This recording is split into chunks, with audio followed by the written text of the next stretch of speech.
আর্য এবার নিজের মুখে মানসীকে তার স্ত্রী রাজনন্দিনীর কথা বলে দিল। হ্যাঁ বন্ধুরা, এমনটাই দেখা যাবে চিরদিনই তুমি যে আমার সিরিয়ালের নতুন পর্বে। তো বিস্তারিত জানতে হলে ভিডিওতে লাইক দিয়ে পুরো ভিডিওটি দেখতে থাকো। শুরুতেই থাকছে আর্যর মা রাজলক্ষ্মী অতীতের কোনো একটা কথা মুখ ফসকে যখন বলে ফেলে, মানুষই তখন বলতে থাকে কি বললেন আপনি, কিন্তু আর্যর মা সেই কথাটা এড়িয়ে গেলেও আর্য বলতে থাকে মা আর কতদিন নিজেদের এড়িয়ে রাখবো, এবার সবার সবটা জানা উচিত, বলে দেওয়া হোক সবাইকে।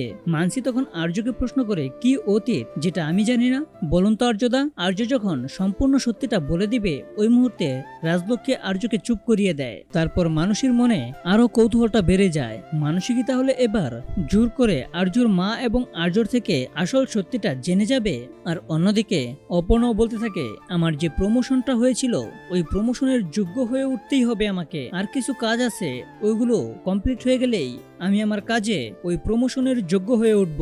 তো বন্ধুরা, এই নিয়ে তোমাদের মূল্যবান মতামত কমেন্টে লিখে যাও, আর এরকম নিত্য নতুন সিরিয়ালের আপডেট পেতে এখনই চ্যানেলটা সাবস্ক্রাইব করো।